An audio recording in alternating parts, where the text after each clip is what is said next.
Well, Eric, getting things kicked off here, of course, wanting to take a look at a little bit of that precip that came through much or parts of the U.S. Just here over the last few days. Of course, just eyeing the southeast areas that, we're in quite a bit of drought over the past, couple months or so, really needing a lot of precipitation. Talk a little bit about that, as well as kind of moving forward in the next month or so in terms of identifying maybe some key areas that, have been missing out on a little bit of some precipitation and kind of what to expect here for the short term as we get into the height of the growing season. Yeah, well, let's do this first. I'm going to flip over to this slide. This is our current drought monitor. We've got 77% of the country in some stage of drought, 44% in our true drought categories. That is the most through the end of May that we have on our record for the drought monitor. Drought monitor is 26 years old. Now there's older data, but that's the modern drought monitor kind of time frame. And I bring that up because if you go back to the original map, where did we bring in some precip recently? Well, the big low that lived here made its way into, Montana and parts of, Alberta and Saskatchewan. It kind of left a boundary in through here over which during the weekend we saw some good rains. Like we've needed rain badly in Nebraska. I mean, South Dakota got pounded with not only heavy rain, but hail. We saw more heavy rain in Missouri over the weekend, but it's been unable to get past this line because there's this dominant area of high pressure that's sitting here. It's kind of pushing in this direction against that. But more heavy rain down in the southeast. I think that's critical to watch the southeast down here simply because of how deep in drought it was. So again, you can still see on the drought monitor the longer term, the long standing issue of drought. But take a look at this. In the last month, parts of the south and southeast saw between 200 and 400% of total rainfall. What's amazing is that's a surplus over the last 30 days of 8 to 10 inches of rain, but they're still 20 inches behind on the longer time frame. So we've kind of put a patch on it, but we've not removed it. The bigger issue here is that we've seen so much of the Midwest, upper Midwest going over quite dry. And there's some places in eastern Iowa, they did get a little bit of rain last night, but into parts of Illinois, Wisconsin, northern Indiana, that have been just very, very dry. And that's just to pick out one particular spot. And as I said, again, that area came back up on the drought monitor as of late. Now, what's interesting to me is that the Climate Prediction Center released on May 31st, yesterday, their new seasonal drought outlook. And they've now got more of the Midwest, upper Midwest, Red River Valley. They still have almost all of Nebraska and all of South Dakota under developing drought or persisting droughts. And now they've got the South kind of breaking away from the drought scenario. We got to look to see if that's a real solution in this pattern or not. So let's spend some time talking about the precipitation. All right, broad brush strokes. Over the next 10 days, we have a corridor that's going to be relatively wet, and it's kind of defined in that space. On either side of it, the chances of being drier is high. So the farther east you go in the Corn Belt, more risk of being drier. We're now back dry over in parts of, Georgia, the Carolinas, and Virginia. The Mid-Atlantic is still in drought, of course. And the big question I'm going to have is what happens in the western states? And I want to make a case for why I'm concerned about that. What's interesting about that region now is if you look at the jet stream level winds, they really start to ramp up the farther out we go in the pattern. We just have a look at things by the time we get to Friday. There's 3 big troughs here. The ridge that's been living over this part of the country is moving. And the farther we go in this pattern, we really start to open up what could be a sizable jet extension, 10, 12 days from now. And jet extensions like this are common in January, but not in June. This is weird, man, to see this. Now, what I want to know is out ahead of it, okay, if the jet does not extend past Hawaii, which it hasn't, out ahead of it, do we get ridging on the west or do we get ridging in the Midwest? And that's going to be the big question we're going to try to ask and answer. Right now, before all that takes shape, we do have some risk of strong storms today here, parts of the Western Plains and the Mid-South. Tomorrow, you're going to see a lot of this move to the Northern Plains. And then by the time we get into Wednesday, it's going to get to the Red River Valley. And that looks something like this on our new high-resolution refresh model data. So watch later on today for strong to severe storms here, and then dotting throughout the plains. And then as we go later into the time frame, this is now overnight tonight. Look at the rain moving in Nebraska. I mean, man, do we need every bit of these storms if they're able to come through here to keep breaking that drought. But as we play into Tuesday, we're going to keep an eye on the northern plains. So watch right up and through this area here. This is Tuesday afternoon and evening. And the models are really kicking off rounds of storms. And I bring that up because this is one of the areas now that the drought monitor and then the climate prediction center is saying, watch it for drought. It's going to go back over to drought. And I'm starting to see some storms move through that area. So we're going to have to keep an eye on that. Next, look at this model comparison here. I have on the left the European and on the right the GFS. If I just take this out one full week, let's stop it right out there at a full week in the forecast. You start to see some similarities, but this is getting into that time of year where things are quite maddening when you look at these big global models and say, well, which one's right? I mean, the European model clearly more focused in the rainfall in kind of this corridor, and you can kind of see something like that, but it's a bit more fragmented in the GFS, right? And so it's going to be a bit of a challenge to pick which model is really going to give you the best chance. And by the way, this is just the European versus the GFS. You can compare all the AI models, all the ensembles, they're all on my website here, agweather.com. But the farther out we go, I mean, all right, let's imagine that you are, in northern Illinois where there's drought right now. And if we zoom in here, like the GFS has barely anything, and the European's like, no, here's 2 to 3 inches of rain. And that's going to be critical to watch as we go forward. And you're going, well, which one's right? Well, statistically, the better performer right now is the European model, as it typically is. But I'm telling you, we're fully into a summer type regime right now, watching high pressure cells move around. And you got to keep an eye on the periphery, to know what you're going to get. And the farther we go into June, the more I'm going to be watching this. So get out there 10 to 12 days from now, and there's ridging that is over the western states. And as we get later and later, this is June 15th actually, later into the month, I want to know, do we get flow like that? I think earlier in the month we get flow like this. Now let me take you back to it. Come back here. Look at that. Trough, trough. Oh yeah, this is going to wake up the central United States to severe weather. But the farther we go out in the forecast, I start to see more ridging like this. And what that does is that tends to do, well, you're going to see here, drier in the northwest, maybe drier into the plains, but storms start cascading over the top of this. And we're trying to understand if that's really what's going to happen the farther out we go. The MJO is living over in phases 7 and 8. And interestingly enough, in June, when we get this MJO positioning itself into this region, we tend to get troughs bringing in flow like I just mentioned to you. But it's later in June, if the ridge is still there in the northwest, that we could start to dry flow over the top of this. So what are the models saying? Well, this is mid-June. This is June 13th to June 26th. It's drier in the northwest. I agree with that, but maybe the precipitation probabilities here are a bit too green across a broad area. I don't know that it's going to be this widespread. Look at the full June forecast from the Climate Prediction Center. They just released this on Friday as well. I buy into this, but this is suggesting that more of the month high pressure lives here. So what do we end up getting is storms all along the periphery of this. How long does this high pressure cell stay there is the question. And the European model attempts to answer it.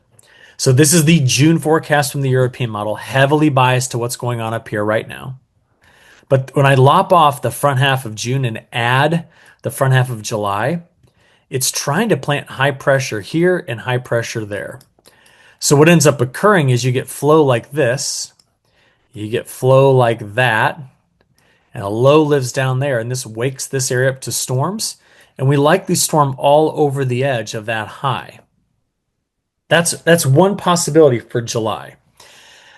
I'm going to have to take this at face value, go week by week to see if we ever do actually end up looking like this once we get past the middle of June. Before then, I think the plains see good storm action. It's just after that I think we're going to be having to watch what could be a rapidly evolving pattern that repositions at the wrong time for certain folks. And the folks I'm worried about are the southern and central plains. Yeah, definitely some things to keep our eyes on here moving forward. On the temperature side, though, what are you kind of expecting?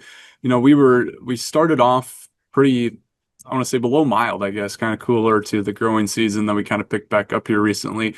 What are you expecting for the temperatures as we're going along with, trying to identify the precipitation patterns here? Yeah, well, I mean, this was what the last week gave us, right? You're right. It was cool in the beginning of May.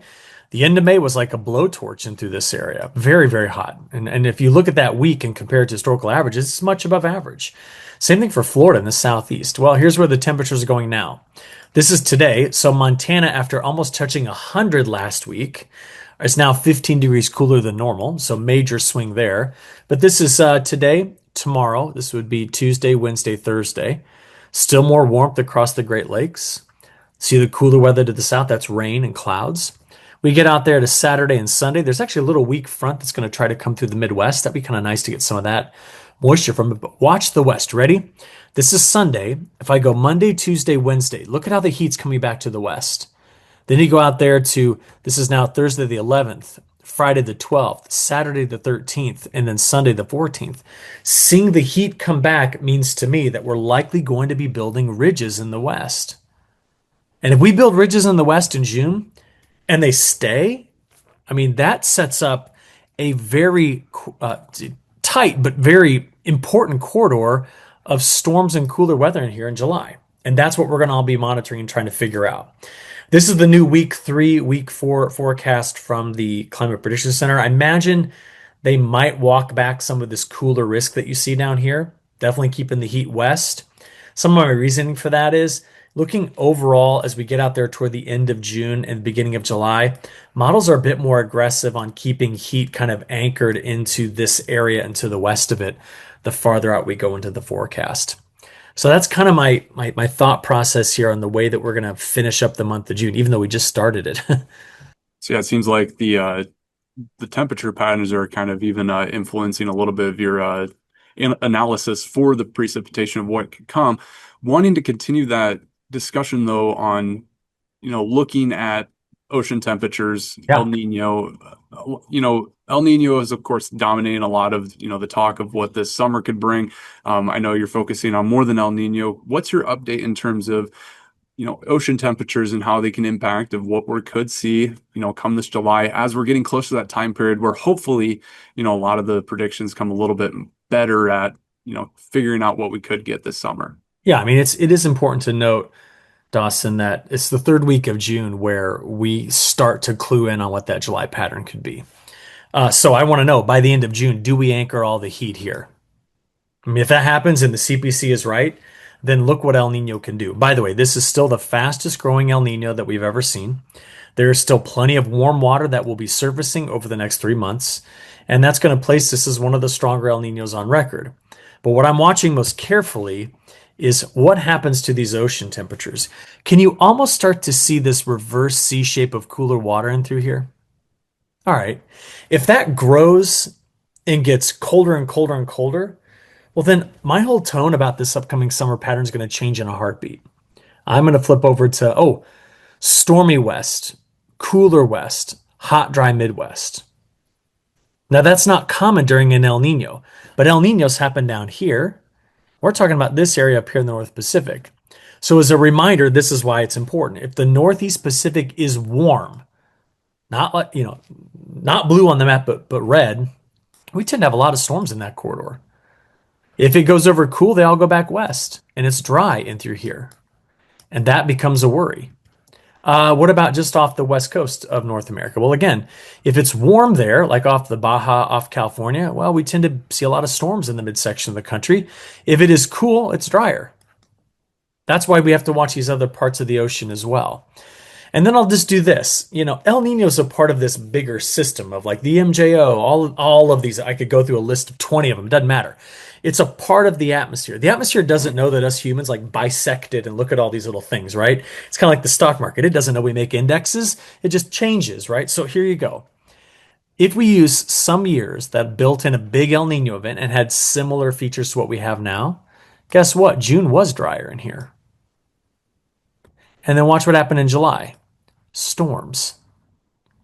So we could have this thing that as we finish spring proper, I mean, get all the way through June 21st, that's what we call, astronomical spring. By the time we break into July, we may get ourselves into a stormy pattern. And just as a reminder, right now, when you think only about El Nino using the Southern Oscillation Index as a guide, Junes tend to be dry when an El Nino builds, and then Julys tend to go over normal to stormy. Now, we have one new model that just came out, and it's from Canada. They're always first every month. They're the first to release their new model run. And they have been trending their El Nino for this summer stronger and stronger and stronger. They've also got cold water in through here, which is interesting. And why I say it's interesting is because when I flip this over to the June, July, August seasonal precipitation forecast, it is not dry anywhere across the United States. It's just like, you know what? Here's rain for everyone. And that's what it seems to be doing. But throughout Indonesia, Malaysia, dry. Throughout India, dry. And take a look at the North China Plain, Manchurian Plain. Now that would be an interesting play out for this summer if this model's right. And I'll just tell everybody listening and make sure that you know this too, Dawson. I don't put a lot of weight behind the CANSIPS model. It's a good model, but I tend to trust more in analogs or trust more in like the NMME or the European as my guidance. But I wanted to show it to everybody because I think it's an important model to consider. So I guess over the next couple of weeks, it's just a matter of when we're looking at those models, trying to get some agreement on them because it kind of seems like we're all over the place, comparing the GFS, the European, a Yeah. lot of that in terms of getting some agreement here, getting closer to that, third week of June that you keep identifying. Yeah, I think that's going to be it. Once we have a clue about how the ocean temperatures have changed over the next, let's call it 21 to 41 days. I don't know, put a couple numbers on it there.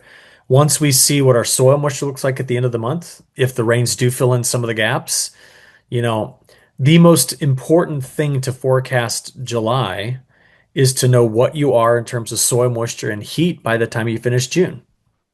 And that's the best precursor. Um, the longer range predictors are not as strong as we all wish they were. We get about 3 weeks out, we start to see the signals. And so that's what I'm going to be paying attention to. And I'll just say this right now, there's a lot of folks out there that are wanting some weather premium in the market. We'll just have to keep an eye on it. Yeah, definitely going to be watching that moving forward. Great talk as always, Eric, and always appreciate your insights, and we'll talk next time. Yeah, thanks.